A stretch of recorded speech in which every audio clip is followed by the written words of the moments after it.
I don't think I could do a very good job without wearing some degree of emotional armor. It didn't just happen overnight that I woke up and I wanted to be a doctor. There's a lot more responsibility in a personal and moral sense as well as a legal sense. You need to be able to respond quickly. Given that we work so hard, I've definitely come to appreciate time a lot more. It's not easy to detach from medicine.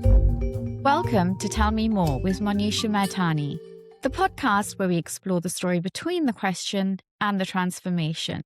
This episode is sponsored by Nutrition Band, a platform with affordable, healthy meal plans, programs, and recipes. Today I'm joined by Dr. Tarush Gupta, currently working as a Foundation Year 2 doctor in the NHS. We often see doctors as calm, confident professionals, but behind that title lies years of training, pressure, exhaustion, and extraordinary responsibility. Today, we're talking about the real journey from medical school to practicing medicine, what life as a junior doctor actually looks like, and how this career shapes not just your work, but your mind, body, and identity. Tarush, welcome. Thank you for joining us today. Thank you for having me here today. It's such a pleasure, and I'm really looking forward to our conversation because I think it will help so many sort of young, aspiring doctors. So I'm really glad that you could be with us. Likewise, I think it's really lovely to get an opportunity to share my experience. It's also really nice to be able to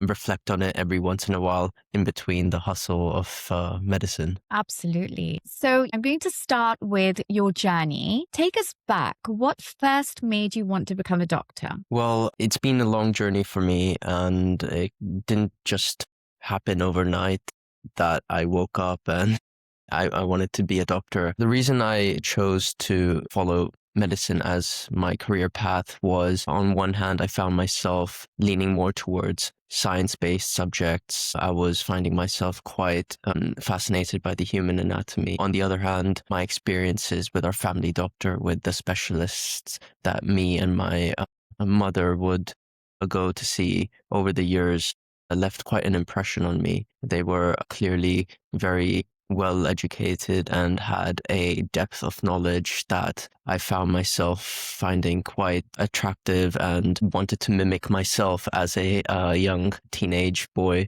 I found myself that finding a lot of calm in their presence. They were reassuring throughout highs and lows for our family, for our health, and they were people that you could rely on.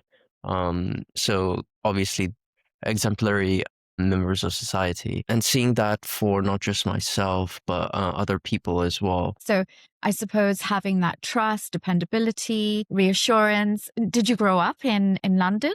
No, so I grew up in Hong Kong, and the healthcare system over there was different to what we have over here in the UK. It's a lot more of a hybrid system where you have easy access public health services, and as well as local clinics, which are insured by your company's partners. But to answer your question, yes, I think the trust that I developed in our family doctor and the reassurances that people within my community received whenever there was concerns with regards to our health or the anxiety that we faced during tougher periods of our lives, having them as an anchor outside of our immediate social circle was kind of a calming presence. And I always kind of appreciated how valuable their opinion was, how often you would seek for big or small things, their advice and their consultation. And it could make or break your day essentially, but they were always there to support you through that process. And I suppose you form a strong bond with your doctor as well, right? You can perhaps open up and sort of tell them things that perhaps you wouldn't be able to tell other people around you. So it's a different sort of a relationship of trust as well on a different level. So do you think that's what inspired you as well? Well, it's not something that I realized back at the time, but looking back now, you're definitely right. It's from both a patient perspective and a professional perspective. There is quite a lot of privilege that comes with the role and being able to be a point of support for patients, and knowing that a lot of patients can trust you with personal details and information that they might not even share with their family members. As such, it's something that comes with a lot of responsibility, and also I think it's a privilege really to be able to be relied on like that. And I think it's a great profession to go into. And I have the utmost respect for doctors because I think their work is so hard and grueling. So let's go back to, how you started off in medical school. That can be really long and intense. What part of that journey tested you the most? I think it's, as you say, it's really long and intense. It's a long period of your life where you're kind of also trying to grow as a human, as a young adult, and trying to discover your place in society. You're trying to learn who you are as an individual in terms of personal interests, relationships, and exploring boundaries that you didn't get a chance to kind of establish as a school student. So a very formative part of your time of your life. Yet medical school is absolutely exhausting at times and can be a very long process, 5 to 6 years for most people. So trying to balance such a big commitment with also maybe having to suppress the chance to kind of develop as a young adult was definitely a challenging thing for me. If anything, I think sometimes you also realize that your friends and colleagues of the past are reaching milestones personally, professionally, that maybe you're starting to lag behind. You see that a lot more after med school, but the beginnings of that start to show early on, I feel. And so I think just kind of being a bit grounded and knowing my place and maybe giving myself a chance to not be perfect is something that I realized quite late in med school, but it is something that makes the experience a bit more easier. And I think I like what you just said about not being perfect, because I think that sometimes we really take whatever we're doing for granted, whether it's med school or anything, and especially in med school, we always Yeah. feel that we have to be perfect, but it's not about that. It's the learning process, isn't it? Yes, exactly. Of course, it's a balance because in actual practice, the margin of error is too high if you're not doing things close to perfection. But the reality is we are all humans, and we do the entire medical training process is kind of a trial by fire. So can I ask you, was there a moment where medicine felt very different from what you imagined? Because you talk about sort of commitment and, learning these new boundaries. So was there a moment where you thought, I wonder if this is actually for me? And did you feel like giving up? So actually, that's a very good question because I think everyone's experience is slightly different, but a lot of people would relate to me in the sense that I didn't come from a medical background.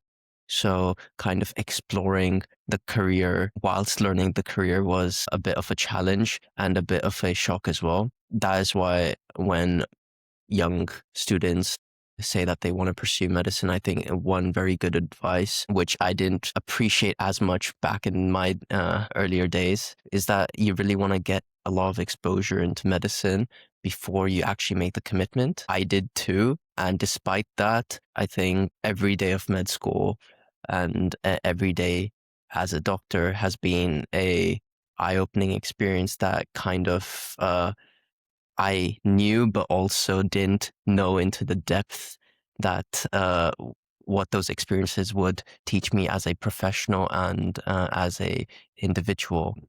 Ultimately, to answer your question, it, you kind of know what you're getting into, but I think to some degree, I couldn't prepare for the reality of being on the front lines of healthcare just through textbooks and a more simulated environment in school and university. I think you also have to kind of be a bit adaptable and flexible in order to kind of pick everything up in a very quick at a very quick pace. So it's a lot of learning. You always have to have that mindset, that hat on, that there's something new to grasp every day. I almost see myself as a student still, despite being a doctor 2 years on now almost. And I think that helps me when I might not be at my best and there's something that I can work on or reflect on and come back to the same challenges or the same environment, but with a new perspective. And if you keep reflecting and learning, I think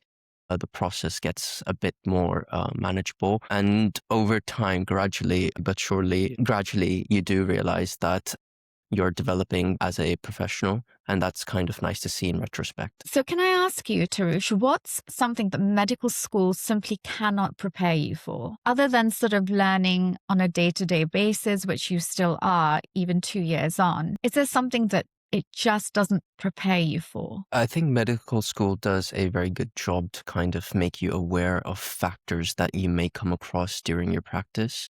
I think that it tries to simulate stressful environments occasionally as well, but that of course doesn't quite make up for the real experience. On any given day, you don't know what to expect, and some days you can come across people that kind of make a big impact on you. Ultimately, it's the human aspect that I think med school kind of is also preparing you for, but can't quite make up for what you end up going through.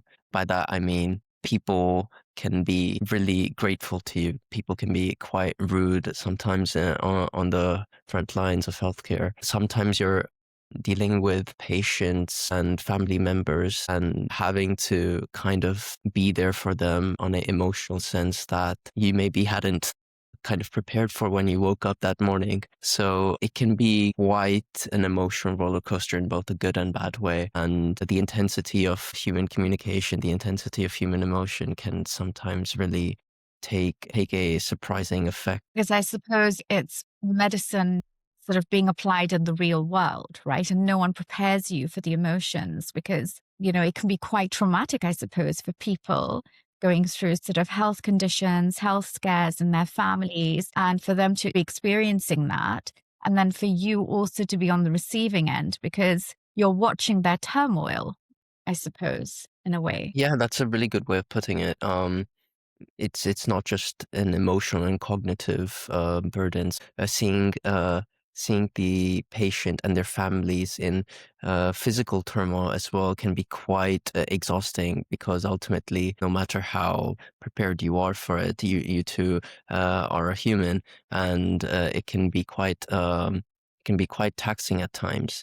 And that's where med school does try to kind of solidify you a little bit and help you brace for impact when you actually get started in your actual professional life. But it's not just about like having your structures and having your knowledge base. Sometimes you just have to kind of deal with people as a person and kind of put that doctor or professional hat aside. And so it's a very raw and human experience. So, Tarush, when did you first feel the weight of genuine responsibility? So you kind of develop a sense of professionalism throughout med school. At every stage, you're kind of drip fed a bit more responsibility in your clinical years. That kind of goes up a bit more than what you were first introduced to. And it doesn't stay settled. You always are aware of the fact that these are real people on the other side of your work. And so there's a bit of pressure that comes with it and a bit of natural responsibility. But that only becomes a lot more real as you go through med school, as you enter the clinical years of training, and you actually get to see your seniors perform and demonstrate that responsibility. You really realize what position you're in. Having said that, that sense of responsibility only grows tenfold once you've entered actual practice. To some degree, as a student, you're detached and protected, whereas when you're a professional, even though you've got your seniors by your side, there's a lot more responsibility, both in a personal and moral sense, as well as a legal sense. That responsibility really became very apparent to me on day one of starting as a doctor. And I'd say over time, it's only continued to increase. So it's something that you never have to forget about. And because ultimately it's people's well-beings and people's lives, people's family members and emotions that you're kind of dealing with on a day-to-day basis. So you have to really be appreciative and respectful. And how does being a junior doctor affect you mentally? So it is a constant experience of learning and of dealing with the unexpected and being able to adapt. Of course, the hours can be unfavorable quite often. Managing that workload, trying to stay organized, managing your well-being, having good work-based relationships with colleagues does help with managing all of that, but that's not the only thing. You also have to kind of take a bit of independent responsibility with your care, which is easier said than done. I know that I do struggle with that quite often, but it's something that you just have to keep reminding yourself and dealing with, because ultimately it is quite stressful mentally, emotionally, physically, and that over time can wear you out. And that's something that I've experienced multiple times in the past, and I'm sure we'll experience multiple times in the future as well. So having great teams at work, essentially, as well as a great support network outside of work is really important to kind of manage the high stress environment that we're in, day out. Are there any tools and techniques you use to help with your mental health? Do you do any meditation, any relaxing techniques? And I'm also curious to know, actually, do you have a support team at work? And do they recognize that it can be a very stressful job? So yes, there are support networks for doctors at the workplace. And I think everyone realizes within our community that it is quite a high stress environment. It's not just doctors, nurses, and other healthcare staff members are always having to deal with not just high acuity scenarios, but also demanding situations with patients and amongst ourselves, or just getting through the bureaucracy sometimes within healthcare can be quite a challenge as well. So on a more unofficial level, talking with your colleagues and kind of supporting each other with jobs on a day-to-day basis, and with each other's training opportunities as well, is quite important, because ultimately you have to make your own, amongst all the work, you have to make your own chances to learn new skills, develop new knowledge. It's a constant learning experience, as I've mentioned. And so you don't always get the time for that, and taking turns with colleagues to actually make time for professional development is one way of actually making yourself a better doctor and being in a better position to deal with the daily challenges.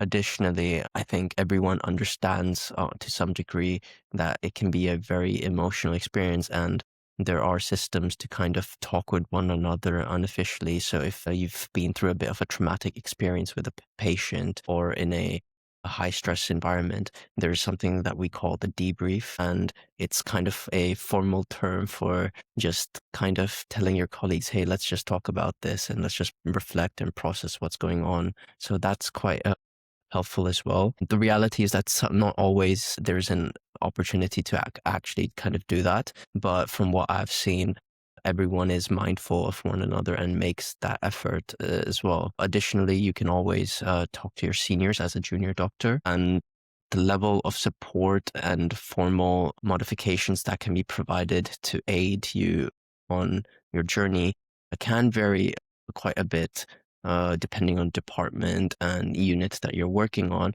But generally, the principle is that they are there to kind of give you feedback and listen into some of your concerns, and maybe signpost you to how you can maybe answer certain queries or solve problems. So yeah, I think there is a lot of options at work. Having said that, I think given the current state of the NHS, it can be quite a taxing and heavy environment. So let me ask you, how do you relax? Do you meditate? Do you swim? What hobbies do you have that help you? I do a lot of things, to be honest, that help me kind of take a break from work.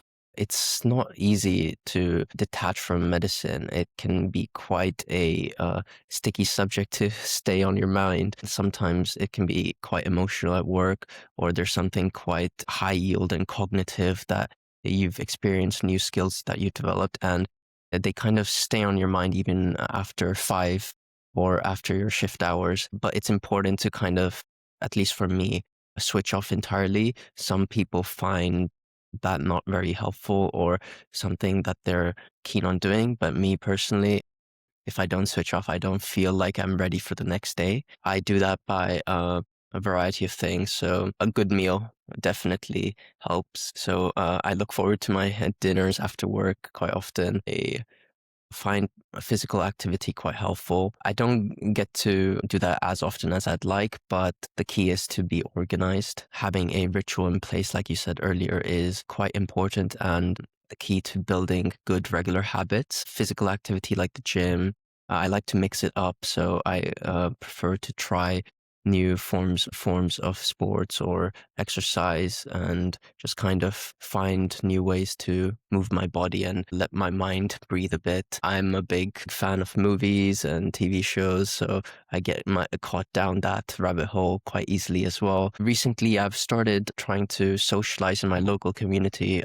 It's a bit harder to have a social life once you're maybe a working adult and every one of your friends have kind of dispersed around the country, the world, and you're not able to link up quite as often. So it's important to kind of, take the step to go out your comfort zone and maybe meet new people, find groups that share your hobbies as well. So for me, I've recently joined a film club and I'm also trying to meet other people who I can go do activities with as well. So it's a combination of physical relaxation, emotional and mental relaxation, as well as social stimulation. And I don't find myself sticking to a rigid routine to be very helpful. I kind of just go with the flow and see what I feel like I need. And I think that's a really good idea to be doing that, just to be going with the flow. And because your needs are changing on a day-to-day basis, aren't they? And, when you're taking care of everybody else's sort of physical health and emotional health, it's so important to take care of your own mental health so that you can, like you said, go on, to the next day and help them even more. And I think that's a part, we don't see when we go to see our doctor. We don't really see what goes on in the background. And thank you for sort of explaining that, because I think that's so important to know. So Tarush, obviously, at the workplace, you have to make decisions very, very quickly. How do you go through that process? Is there like a step-by-step process that you have to follow? Is there a ritual? Like, how do you make decisions so quickly under pressure? To be honest, it's a skill that I'm still developing. I think it's obviously a very critical skill. And I find myself having improved a lot over the past 2 years. Looking up to some of the amazing seniors I've worked with, it's a long way for me to still go. Essentially, it really does depend on the kind of decisions you're faced to make. A lot of decisions, in fact, I'd say right now, the majority of decisions may not necessarily be very clinical in nature for me, and rather more practical in terms of patient care and small decisions in order to facilitate the larger clinical decisions that have been made as a team or through seniors. So that kind of necessitates a good degree of common sense and logic. So pattern recognition for the system you're working in, and realizing what might be the norm versus, say, in another hospital where they might have slightly different policies or systems. Again, that comes with experience and just kind of making the initiative to learn as soon as you can when you are exposed to a new environment. On the other hand, you've got a clinical decision making, which the reality is that that can be very high stress. And depending on how acute the situation is, you need to be able to respond quickly, of course, and safely. Luckily, oftentimes you're working in a team, so people can focus on specific areas of urgent care or urgent decision making. But regardless, that's not always guaranteed. And so sometimes you might be the only one in a position of urgent need, needing to make a decision. And in that point, it kind of goes back to your medical training, because it's quite easy to blank out. I know that's happened to me multiple times before, but of course with experience you get a bit more comfortable and it comes to you a lot more quickly. In order to facilitate that, we have a lot of structures in medicine to deal with many different situations, and if you kind of stick to a structure, it helps you kind of flow through what you kind of need to assess or develop or consider when making quick decisions. So ultimately it boils down to organization, and that's kind of grilled down to you throughout medical training. And do you think doctors develop sort of this emotional armor? And,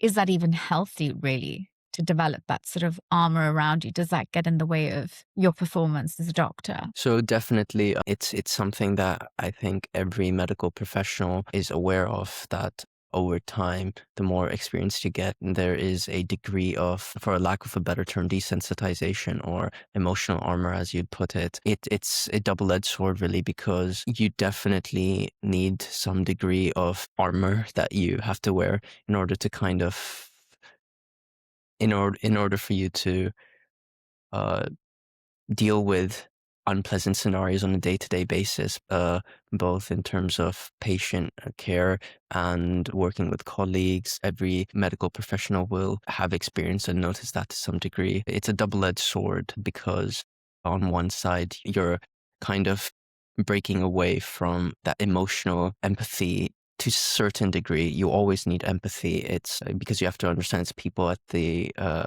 root of all problems that you're dealing with. And so in order to address that, you kind of need to connect on a human level. But taking away from that can be a negative, surely, and recognizing when you have to take a step back and when you have to kind of really lean into it is very important. The reasons why you would need to take a step back and kind of wear an armor would be, for one, your own personal well-being. Like I said, it can be a very taxing role at times, and every day can be quite unexpected, but also from a professional efficiency point of view as well, because if you're a bit too absorbed into the emotions or the very raw side of healthcare, then you're not likely to get much done very efficiently.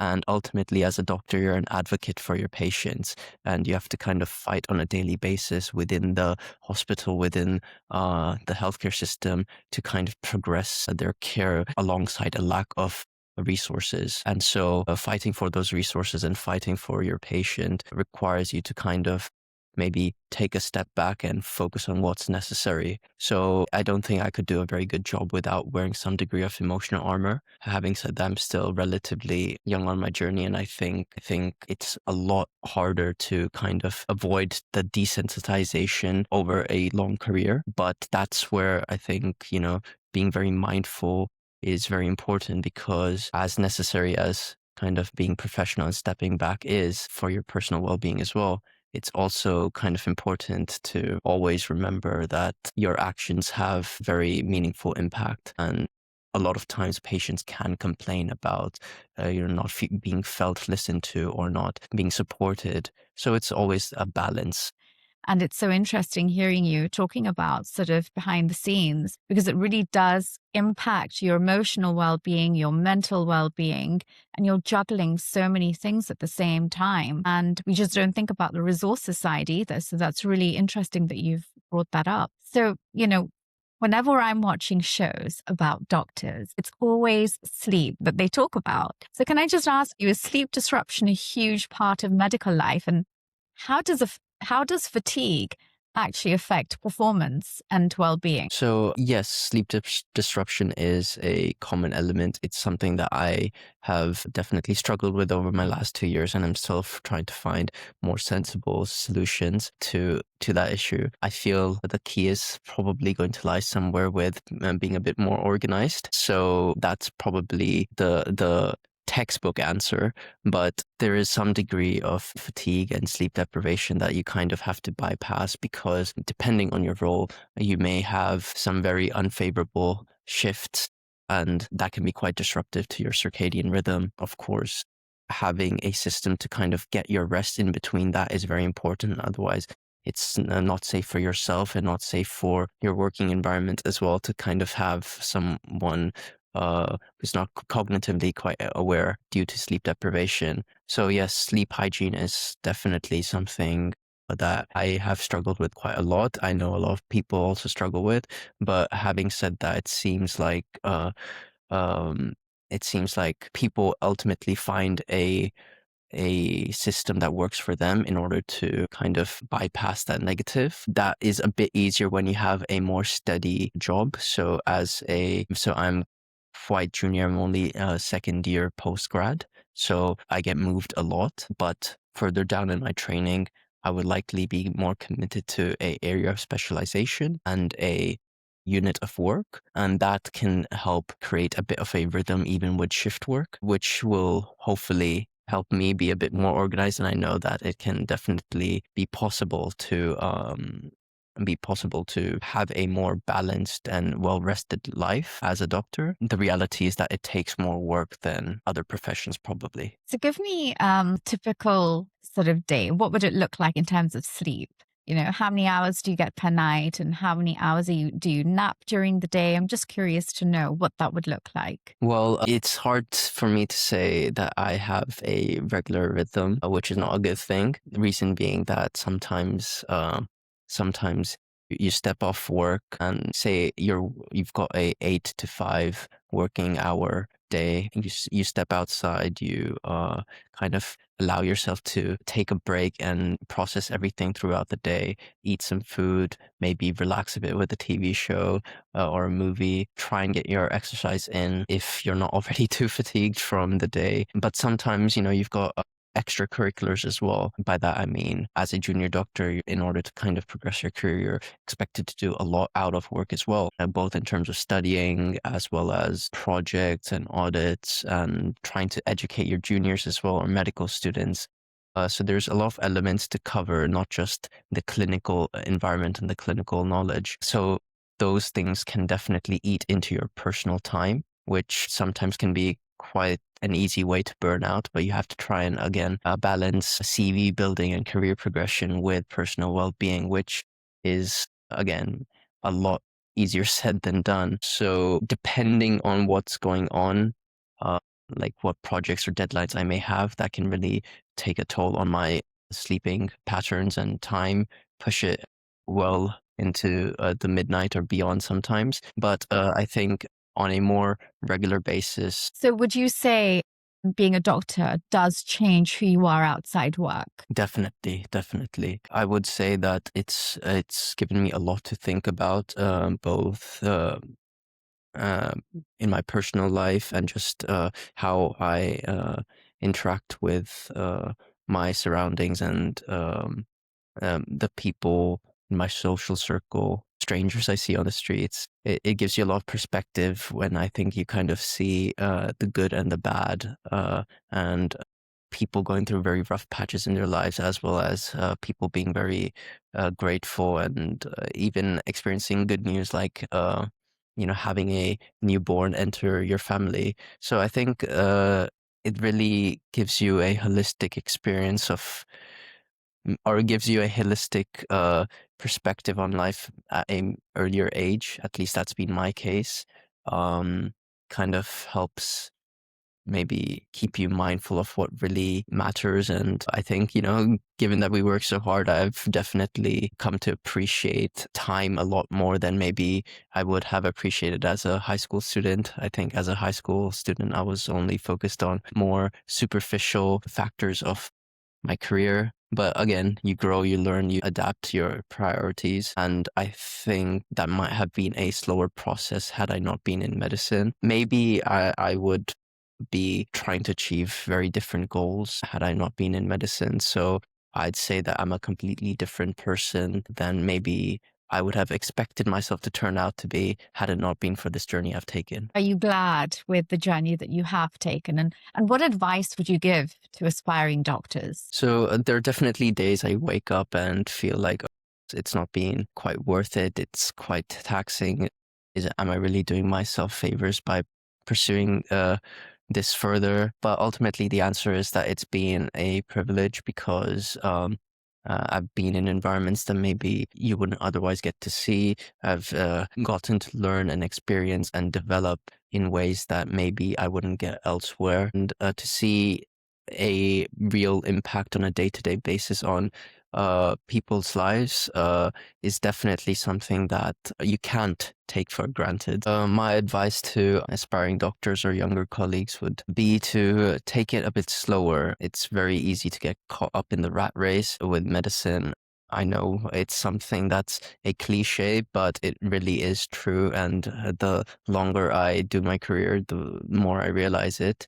The fact that it's a marathon and not a sprint. It's very easy to kind of burn yourself out, and you're not as much of a rush to achieve milestones as maybe you would think you are. So give yourself the chance and the time to reflect and adapt and grow, because if you're kind of very close-minded and have a tunnel vision with your career, you may end up having regrets later on the line. So I think being a bit more flexible and open to uh, lots of different and unexpected experiences is really going to be very fulfilling, hopefully, for all of you. And best of luck. Slow and steady wins the race, and self-care is very important as well, by the sounds of it. Of course. Yeah.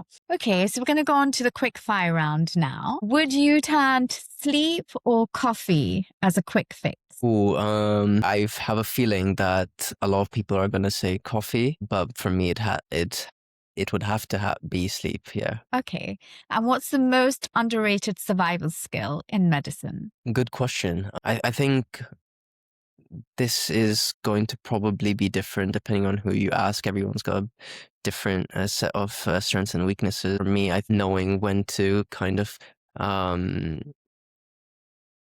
I think knowing when to rely on your colleagues is very important. I tend to maybe just trust my own work a bit too much sometimes and take on responsibility that maybe can be shared and chiseled through as a team.